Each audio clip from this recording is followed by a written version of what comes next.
नमस्कार साथियों, आप देख रहे हैं यूपी समाचार। यहाँ पर आपको 20 मिनट में यूपी की 50 बड़ी खबरें मिलेगी, तो वीडियो को पूरा जरूर देखें। आज की पहली खबर, योगी आज करेंगे तोहफों की बारिश। मुख्यमंत्री योगी आदित्यनाथ आज यानी 23 अप्रैल को गोरखपुर शहर पर तोहफों की बारिश करेंगे। शहर के समग्र विकास को नई गति देने के लिए वह 1053 करोड़ रुपए की 470 परियोजनाओं का शिलान्यास और लोकार्पण करेंगे। इन परियोजनाओं में सड़क, नाली, जल निकासी, पार्क सौंदर्यीकरण, स्मार्ट सिटी और पर्यावरण सुधार जैसे कार्य शामिल हैं। राप्ती तट पर एकलाबाद रिंग रोड पर आयोजित कार्यक्रम में मुख्यमंत्री योगी आदित्यनाथ जनप्रतिनिधियों के साथ 749 करोड़ रुपए की 297 परियोजनाओं का शिलान्यास एवं 304 करोड़ रुपए की 173 परियोजनाओं का लोकार्पण करेंगे। सपा नेताओं पर पथराव, गांव में घुसने से रोका। गाजीपुर के कटरिया गांव में सपा के प्रतिनिधिमंडल और ग्रामीणों के बीच पथराव हुआ। सपा का डेलीगेशन एक पीड़ित परिवार से मिलने पहुंचा था, तभी ग्रामीणों ने उन्हें गांव के बाहर रोक दिया। इस दौरान हुए विवाद के बाद पथराव की घटना सामने आई, जिससे गांव में तनाव बढ़ गया। घटना 15 अप्रैल को 16 साल की किशोरी निशा विश्वकर्मा का शव जमानिया पुल के पास नदी में मिला था। पुलिस जांच में यह मामला हत्या का निकला, जिसके बाद एक आरोपी को गिरफ्तार कर जेल भेज दिया गया है। यूपी बोर्ड 10वीं 12वीं का रिजल्ट आज। यूपी बोर्ड की 10वीं और 12वीं कक्षा का रिजल्ट आज यानी 23 अप्रैल को जारी होगा। छात्र ऑफिशियल वेबसाइट पर जाकर अपना रिजल्ट देख सकते हैं। यूपी बोर्ड के सचिव भगवती सिंह ने बताया कि गुरुवार शाम 4 बजे रिजल्ट जारी किया जाएगा। पिछले साल 25 अप्रैल को परीक्षा परिणाम घोषित किए गए थे। इस बार 2 दिन पहले ही रिजल्ट घोषित किया जा रहा है। उन्होंने बताया यूपी बोर्ड के रिजल्ट जारी होने के साथ ही 10वीं और 12वीं के टॉपर्स स्टूडेंट्स की लिस्ट भी जारी की जाएगी। जो छात्र छात्राएं राज्य भर में टॉप पोजीशन हासिल करेंगे, उन्हें राज्य सरकार की ओर से सम्मानित किया जाएगा। यूपी के इन कर्मचारियों को मिलेगा 7वें वेतनमान का लाभ। सीएम योगी ने यूपी बीज निगम कार्मिकों को बड़ा तोहफा दिया है। यूपी सरकार ने इन कर्मचारियों को 7वें वेतनमान दिए जाने का निर्णय लिया है। एक निगम होने के कारण अभी तक इन कर्मियों को सरकारी विभागों की तरह वेतन का यह लाभ प्राप्त नहीं हो सका था। मुख्यमंत्री के इस फैसले से निगम के कर्मचारियों में खुशी का माहौल है। योगी सरकार ने बढ़ाया सीएम आवास योजना का दायरा। योगी सरकार ने मुख्यमंत्री आवास योजना ग्रामीण का दायरा बढ़ाते हुए भोटिया, जौनसारी और गोंड समेत सभी शेष अनुसूचित जनजातियों को पक्के घर देने का फैसला किया है। उप मुख्यमंत्री केशव प्रसाद मौर्य ने इसका ऐलान किया है। सपा प्रमुख अखिलेश यादव ने सीमा राजभर को समाजवादी महिला सभा का राष्ट्रीय अध्यक्ष नियुक्त कर एक बड़ा राजनीतिक दांव चला है। अखिलेश ने इससे एक तीर से 2 निशाना लगाने की कोशिश की है। प्रमुख जिम्मेदारी पीडीए के हाथों में सौंपी है और ओम प्रकाश राजभर के वोट बैंक में सेंधमारी की भी कोशिश की है। योगी मंत्रिमंडल विस्तार की हलचल तेज। गोपनीय दौरे पर तावड़े। योगी मंत्रिमंडल के विस्तार की उल्टी गिनती शुरू हो गई है। इसे लेकर लखनऊ से दिल्ली तक सियासी तपिश बढ़ी हुई है। केंद्रीय नेतृत्व के दूत के रूप में भाजपा के राष्ट्रीय महामंत्री विनोद तावड़े फिर गोपनीय दौरे पर लखनऊ आए। चंद घंटों की यह यात्रा मंत्रिमंडल विस्तार की कवायद से ही जुड़ी थी। विश्वस्त सूत्रों की माने तो तावड़े ने महामंत्री संगठन धर्मपाल सिंह के साथ बंद कमरे में लंबी चर्चा की, जबकि प्रदेश भाजपा अध्यक्ष पंकज चौधरी से फोन पर बात की। यूपी के 60,000 बेरोजगारों को अब सुप्रीम कोर्ट से ही आखिरी उम्मीद। उत्तर प्रदेश के 60,000 बेरोजगारों को सुप्रीम कोर्ट से नौकरी की आस लगी है। परिषदीय प्राथमिक विद्यालयों में विभिन्न शिक्षक भर्तियों के इन आवेदकों को शीर्ष अदालत से ही आखिरी उम्मीद है। सर्वाधिक बेरोजगारों की फौज सबसे लंबे समय से विवादों में चल रही 72,825 प्रशिक्षु भर्ती की है। इसमें न्यूनतम कट ऑफ से अधिक होने के बावजूद नियुक्ति से वंचित अभ्यर्थियों की याचिकाएं शीर्ष अदालत के विचाराधीन हैं। होमगार्ड भर्ती परीक्षा को लेकर हाई अलर्ट पर सरकार। प्रदेश में होने वाली होमगार्ड भर्ती परीक्षा को लेकर प्रदेश सरकार पूरी तरह अलर्ट मोड में है। इसी क्रम में मुख्यमंत्री योगी आदित्यनाथ बुधवार रात 9 बजे वीडियो कॉन्फ्रेंसिंग के माध्यम से प्रदेश के सभी वरिष्ठ प्रशासनिक एवं पुलिस अधिकारियों के साथ व्यापक समीक्षा करेंगे, जिसमें परीक्षा की तैयारियों के साथ साथ कानून व्यवस्था को लेकर भी मुख्यमंत्री महत्वपूर्ण निर्देश देंगे। केजीएमयू में धर्मांतरण की एक और साजिश पकड़ाई। केजीएमयू में resident doctor Ramiz Malik Catholic के धर्मांतरण गिरोह का मामला अभी शांत भी नहीं हुआ है कि एक और बड़ा मामला पकड़ा गया। डीन डॉक्टर के सिंह ने मंगलवार दोपहर छात्र छात्राओं की मदद से परिसर से 12वीं पास फर्जी डॉक्टर हस्साम अहमद को पकड़ा। डीन ने दावा किया कि हस्साम खुद को डॉक्टर बताकर उनकी फोटो अपने व्हाट्सएप डीपी में लगाकर संस्थान के छात्र छात्राओं, मरीजों और तीमारदारों को बरगलाता था। पूर्वांचल एक्सप्रेसवे पर जगुआर मिराज ने टेक ऑफ और लैंडिंग की। यूपी के सुल्तानपुर में पूर्वांचल एक्सप्रेसवे पर आज दोपहर 2 बजे लड़ाकू विमानों का एयर शो शुरू हो गया है। सबसे पहले वायुसेना के C-295 ट्रांसपोर्ट एयरक्राफ्ट ने एक्सप्रेसवे पर बने रनवे पर लैंडिंग की। फिर जगुआर ने उड़ान भरी। सुखोई और मिराज फाइटर जेट्स ने टेक ऑफ एंड लैंडिंग की। शो देखने के लिए लोगों की भीड़ जुटी है। 6 घंटे चलने वाले एयर शो के लिए 5 किलोमीटर का एरिया सील कर दिया गया है। इससे पहले जून 2023 में 4 घंटे यह अभ्यास चला था। गंभीर होता जा रहा है स्मार्ट बिजली मीटर का प्रकरण। मुख्यमंत्री योगी आदित्यनाथ के गर्मियों में निर्बाध और बेहतर विद्युत आपूर्ति के साथ स्मार्ट बिजली मीटर के शिकायतों के शीघ्र निस्तारण के निर्देश के बाद बिजली विभाग के आला अधिकारी बहुत एक्टिव हो गए हैं। अपर मुख्य सचिव ऊर्जा एवं पावर कारपोरेशन के अध्यक्ष डॉक्टर आशीष कुमार गोयल ने स्मार्ट मीटर से संबंधित शिकायतों का निस्तारण नहीं करने पर केस को कानपुर के निदेशक वाणिज्य को कारण बताओ नोटिस जारी किया है। मेरठ में बुलडोजर एक्शन जारी। शहर ही नहीं आसपास और नगर पालिका, नगर पंचायत क्षेत्रों में भी जमकर अवैध कॉलोनियां, फार्म हाउस, विवाह मंडप और अन्य अवैध निर्माण किए जा रहे हैं। लंबे समय बाद जिला पंचायत ने इन्हें चिन्हित कर कार्रवाई की तैयारी की है। मवाना तहसील में 14 अवैध कॉलोनियां और एक विवाह मंडप तथा सदर तहसील में 8 अवैध कॉलोनियां सूचीबद्ध करके इनके ध्वस्तीकरण के लिए दोनों तहसील के एसडीएम से समय और पुलिस बल की मांग की है। लेंसकार्ट में तिलक विवाद। एमपी, यूपी, महाराष्ट्र, छत्तीसगढ़ में प्रदर्शन। आईवीआर कंपनी लेंसकार्ट के ड्रेस कोड को लेकर विवाद बढ़ गया है। उत्तर प्रदेश, मध्य प्रदेश, महाराष्ट्र और छत्तीसगढ़ समेत कई राज्यों में प्रदर्शन हो रहे हैं। हिंदू संगठनों से जुड़े लोग 4 दिनों से कई शहरों के लेंसकार्ट स्टोर में जाकर कर्मचारियों को तिलक लगा रहे और कलावा बांध रहे हैं। इस बीच बागेश्वर बाबा धीरेन्द्र शास्त्री ने कंपनी के प्रमोटर्स से कहा, तू अपनी कंपनी लाहौर में खोल ले। भारत में काहे को मर रहा है? तेरो कक्का का भारत है क्या? हाँ, हमारे तो बाप का भारत है। यूपी ललित कला अकादमी ने 15 साल बाद फिर शुरू की दृश्य कला योजना। राज्य ललित कला अकादमी ने दृश्य कला के युवा एवं नवोदित कलाकारों को फिर से प्रोत्साहित करने की तैयारी की है। यह योजना पिछले 15 वर्षों से बंद थी। अकादमी अब इस योजना के तहत चयनित कलाकारों को प्रदर्शनी के आयोजन के लिए 3 गुना अधिक धनराशि देगी। पहले यह राशि 5,000 रूपए दी जाती थी, अब 15,000 रूपए की आर्थिक सहायता प्रदान की जाएगी। इसके लिए 19 मई तक आवेदन करना होगा। संभल में बनेगा नया industrial area. Uttar Pradesh expressway औद्योगिक विकास प्राधिकरण यूपीडा ने नोएडा व उसके आसपास के क्षेत्रों में बढ़ रहे औद्योगिकरण का दबाव कम करने के लिए संभल में नया औद्योगिक क्षेत्र, इंटीग्रेटेड मैन्युफैक्चरिंग एवं लॉजिस्टिक क्लस्टर स्थापित करने की योजना पर काम शुरू किया है। संभल औद्योगिक क्षेत्र की स्थापना के लिए यूपीडा ने 650 एकड़ भूमि के अधिग्रहण का कार्य पूरा कर लिया है। यूपी में भीषण गर्मी पड़ रही है। आज यानी बुधवार को 30 जिलों में हीट वेव का अलर्ट है। सुबह से तेज धूप निकली है। आगरा और अयोध्या में इतनी भीषण गर्मी है कि प्रशासन सड़कों पर पानी की बौछारें डलवा रहा है। वहीं गोरखपुर जू में गर्मी से बचाने के लिए भालुओं को 8-8 किलोग्राम की फ्रूट आइसक्रीम खिलाई जा रही है। मौसम विभाग का कहना है कि आज से 4 दिन यानी 25 अप्रैल तक गर्मी से राहत मिलने की उम्मीद नहीं है। पारा 45 डिग्री सेल्सियस के पार पहुंच सकता है। हालांकि 26 अप्रैल को बारिश की संभावना बन रही है। कांग्रेस अध्यक्ष मल्लिकार्जुन खड़गे के बयान पर सीएम योगी का पलटवार। कांग्रेस अध्यक्ष मल्लिकार्जुन खड़गे के प्रधानमंत्री नरेंद्र मोदी को लेकर दिए गए कथित बयान पर मुख्यमंत्री योगी आदित्यनाथ ने तीखी प्रतिक्रिया व्यक्त की है। उन्होंने इंटरनेट मीडिया एक्स पर लिखा, देश के लोकप्रिय लोकतांत्रिक रूप से निर्वाचित प्रधानमंत्री नरेंद्र मोदी के प्रति कांग्रेस पार्टी के राष्ट्रीय अध्यक्ष की असंसदीय टिप्पणी अक्षम्य, अति निंदनीय और भारतीय लोकतंत्र की मर्यादाओं का घोर अपमान करने वाली है।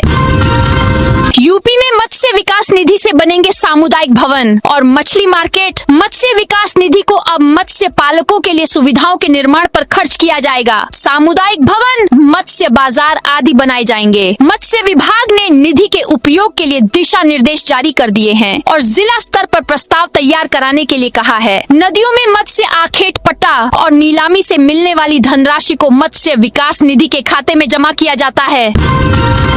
योगी बोले, बंगाल की पहचान काबा नहीं मांग काली से। पश्चिम बंगाल में सीएम योगी ने कहा, जब भारत आजाद हुआ तो तब पूरा देश रोजगार के लिए बंगाल आता था। उसके बाद पहले कांग्रेस ने लूटा, फिर कम्युनिस्टों ने नोचा। अब 15 साल से टीएमसी कंगाल कर रही है। सीएम ने कहा, बुआ भतीजा मिलकर बंगाल के अस्तित्व को खत्म करना चाहते हैं। कोलकाता का मेयर कहता है, यहाँ उर्दू चलेगी। मैं कहता हूँ, कोई माई का लाल बंगाली अस्मिता के साथ खिलवाड़ नहीं कर सकता। बंगाल की पहचान काबा से नहीं, मांग कालीबाड़ी से है। सपाई मेरा मछली खाते एआई फोटो वायरल कर रहे ममता दीदी को सुनकर लगता है कि उनका थोड़ा सिस्टम हिला हुआ है। पश्चिम बंगाल में ऐसा सरकार देनी है जो किसी के साथ भेदभाव न करे। अब वहाँ काबा नहीं माँ काली की पूजा होगी। सपाई मेरा मछली खाते एआई फोटो वायरल कर रहे हैं। ये बातें बुधवार को वाराणसी पहुँचे सांसद मनोज तिवारी ने कही। वह अखिल भारतीय विद्यार्थी परिषद की ओर से बीएचयू में राष्ट्रीय कला मंच के कार्यक्रम में पहुँचे थे। उन्होंने कहा, अब पश्चिम बंगाल की जनता ममता दीदी को सत्ता से बाहर करने का फैसला कर चुकी है। ममता बनर्जी और उनकी सरकार ने माँ, मानुष और माटी तीनों को रुला दिया है। कि जीएमयू डीन के खिलाफ लिखा गया लेटर निकला फर्जी। कि जीएमयू में डीन के खिलाफ शासन को जांच के लिए लिखा गया पत्र फर्जी निकला है। इस मामले में विधायक की तरफ से मुख्यमंत्री और के जीएमयू कुलपति को पत्र लिखकर लेटर हेड के दुरुपयोग होने की बात कही गई है। इस घटनाक्रम की शासन के स्तर से जांच करने की मांग भी की गई है। मामला झांसी से भाजपा की एमएलसी रमा निरंजन से जुड़ा है। कहा गया था कि उनके द्वारा राज्यपाल और मुख्यमंत्री को पत्र लिखकर डॉक्टर के सिंह की शिकायत करके जांच करने की मांग की गई थी। लेटर में पिछले साल के अगस्त की डेट मेंशन थी। बीजेपी ने चुनाव आयोग से खड़गे की शिकायत की मोदी को आतंकवादी कहा था। भाजपा ने कांग्रेस अध्यक्ष मल्लिकार्जुन खड़गे की मोदी को आतंकी कहने के मामले में चुनाव आयोग से शिकायत की है। केंद्रीय मंत्री किरेन रिजिजू ने कहा कि चुनाव आयोग ने उनकी बात सुनी है और उचित कार्रवाई का भरोसा दिया है। रिजिजू ने कहा कि मोदी को आतंकी कहा, लेकिन हम प्रधानमंत्री के नेतृत्व में ही सारे आतंकियों को खत्म करेंगे। कांग्रेस को देश की जनता सबक सिखाएगी।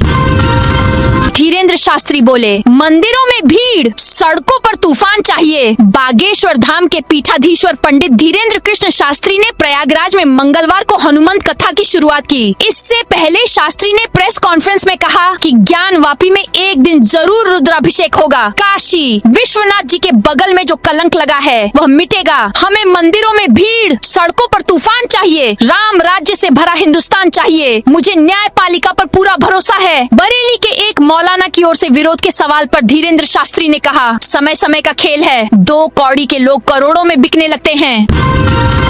बुलंदशहर में जूते के शोरूम में लगी भीषण आग। बुलंदशहर के सियाना क्षेत्र में बुधवार सुबह एक बड़ा हादसा हो गया। बुगरासी के मुख्य चौराहे पर एक जूते के शोरूम में अचानक भीषण आग लग गई। घटना करीब सुबह 12 बजे की बताई जा रही है। आग लगते ही इलाके में अफरा तफरी मच गई। लोग घबराकर इधर उधर भागने लगे। प्रत्यक्षदर्शियों ने बताया कि आग बहुत तेजी से फैल रही थी। देखते ही देखते आग ने विकराल रूप ले लिया। शोरूम के अंदर रखा जूते चप्पलों का पूरा स्टॉक आग की चपेट में आ गया। आग की लपटें दूर से ही दिखाई दे रही थीं।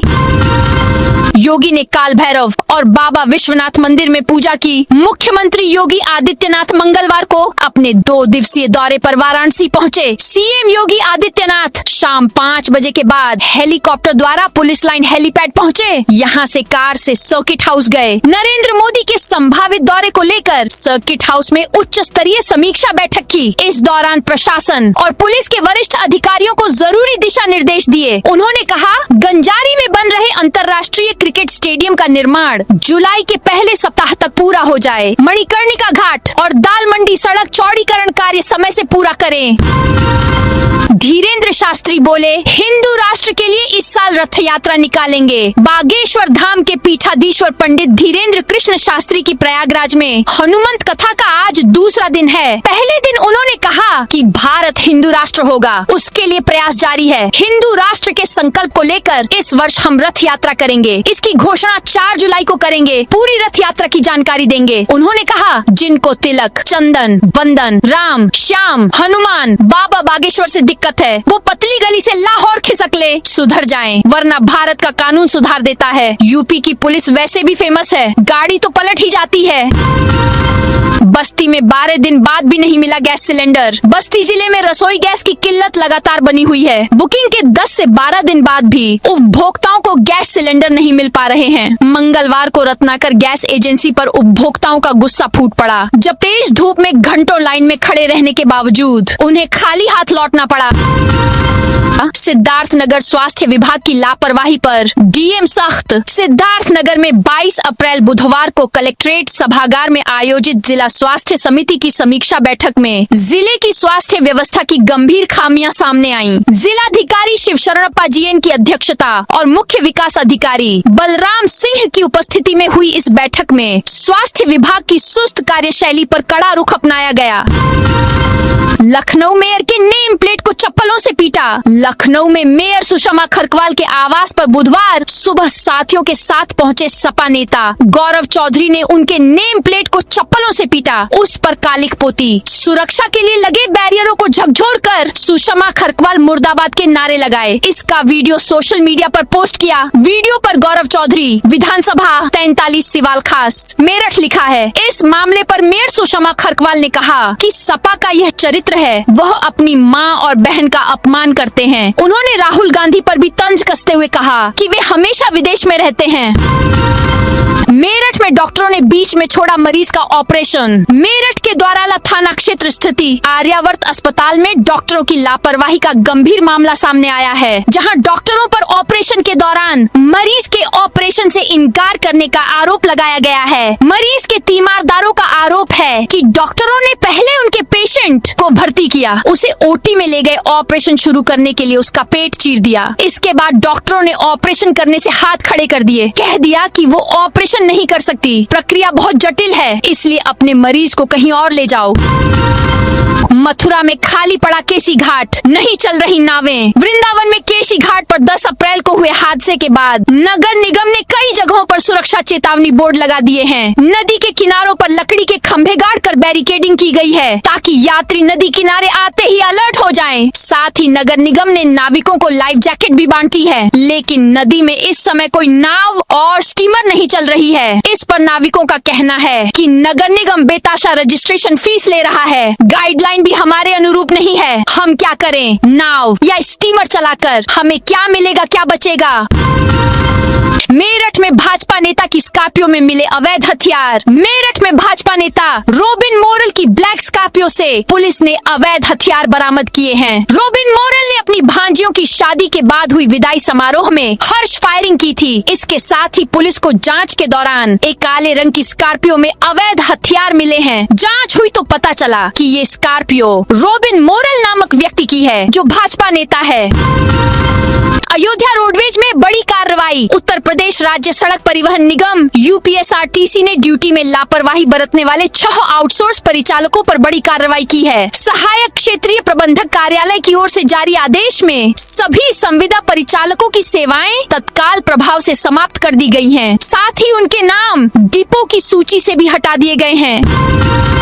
लव जिहाद पर कानून बनाने की मांग। राष्ट्रीय हनुमान दल ने देश में बढ़ रही लव जिहाद और धर्मांतरण की घटनाओं पर रोक लगाने के लिए केंद्र सरकार से केंद्रीय कानून बनाने की मांग की है। संगठन के पदाधिकारियों ने बुधवार को अमरोहा कलेक्ट्रेट पहुंचकर जिलाधिकारी के माध्यम से राष्ट्रपति द्रौपदी मुर्मू को एक ज्ञापन भेजा। ज्ञापन में कहा गया है कि लव जिहाद और धर्मांतरण की घटनाओं से हिंदू समाज की बेटियों की सुरक्षा को खतरा उत्पन्न हो गया है। संगठन ने आरोप लगाया कि सुनियोजित तरीके से ब्रेन वॉश कर धर्मांतरण कराया जा रहा है।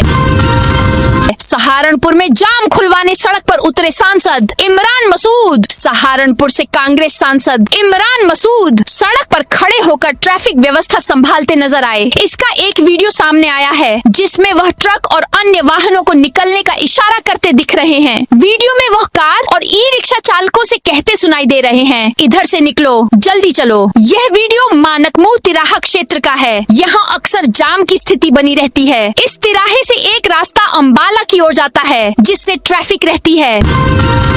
टेस्ला की भारत में सबसे लंबी SUV model YL launch. Elon Musk की ईवी कंपनी टेस्ला इंडिया ने आज भारतीय बाजार में अपनी सबसे लंबी SUV मॉडल YL लॉन्च कर दी है। यह भारत में टेस्ला की पहली कार मॉडल Y का ज्यादा स्पेस वाला और 3 रो वर्जन है। इस कार की सबसे बड़ी खूबी इसका 681 किलोमीटर का रेंज और 6 सीटर सीटिंग लेआउट है।